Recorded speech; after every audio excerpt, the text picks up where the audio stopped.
I appreciate y'all young boys coming back for another video, man.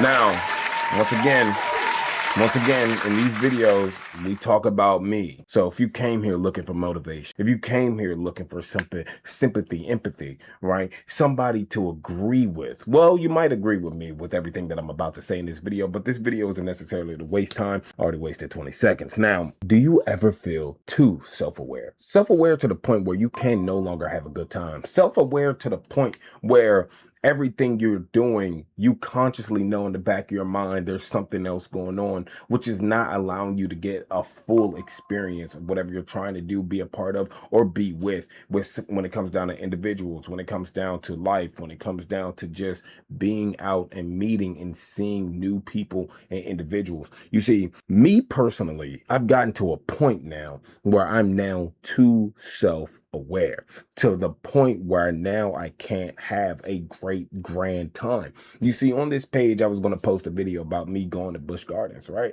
And that seems like a fun video. That seems like a fun time. That seems like a great environment. I was around people. I was around new people. I was meeting people. I was talking to people. I was putting myself in an environment that, one, already made me uncomfortable because I don't even like people. But at the same time, I was putting myself also in an environment where I don't do this. I don't go to amusement parks. I don't get on roller coasters, but I did that day. And at this roller coaster and at this amusement park and at this event and being around these people and being in this space, I tried to just not be in my head. But then again, I'm wondering, why is this happening? What is this for? I could be doing this with my time, because more of my mind gravitates towards trying to get ahead, trying to get better. Feel me? Back up off me. I don't like y'all like that. Hold on, bro. Hold on. You feel me? Back up off me. I don't like y'all. I'm getting more and more to the point where my self-awareness and my being around people and my trying to just have fun, I wound up feeling like I'm doing more work. But then again, I have to get out. I have to, because my immune system, I really genuinely feel like if I don't go outside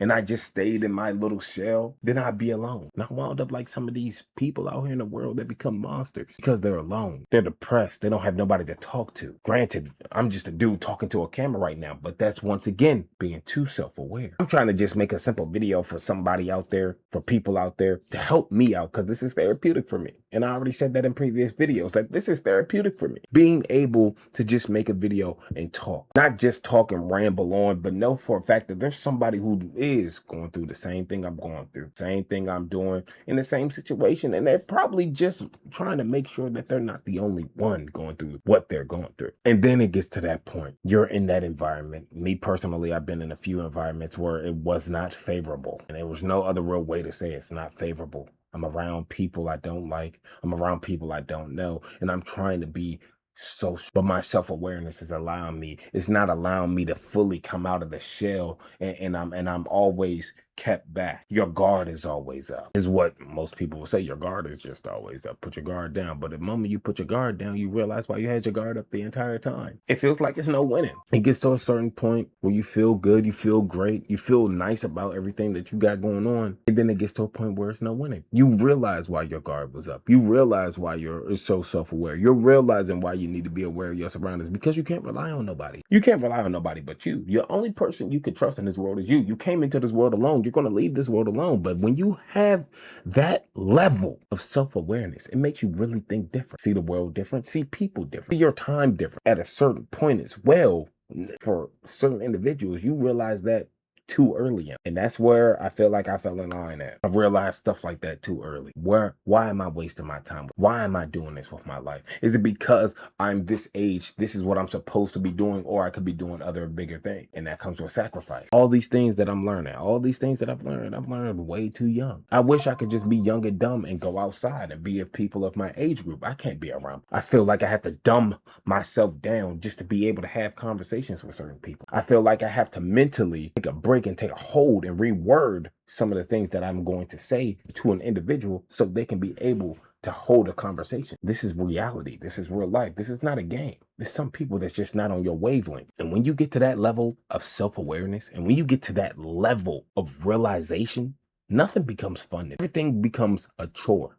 Tedious. You wonder in the back of your mind, did they understand what I just said? Do they understand what I'm saying? If I were to have a conversation with somebody, maybe about a show, Keep in mind, they may have never seen the show, but I could describe this. Could I really do that without them being lost, confused? It's stuff like that, and it's things like that. Minor little things that you would think like this doesn't matter in the long run, but it really does. That level of self-awareness, realizing that you have to dumb yourself down for somebody, or realizing mentally that somebody's just not on your wavelength. The people that you might be around that aren't on your wavelength, and you have to find a way to communicate and conversate with these people that are damn near beneath you. But you can't say that they're damn near beneath you. You got to find a different way to word it, find a different way to say it. But ultimately, it means the same thing. I know I'm not the only one that goes through this stuff. I know I'm not the only one that's subconsciously, ultimately at the ultimate levels of self-awareness, because there's higher levels. But I know there's moments in time in history, and this history repeats itself, where I'm around individuals, where I'm around people, where I'm around X, Y, and Z, and I feel myself because I'm around the wrong group of people.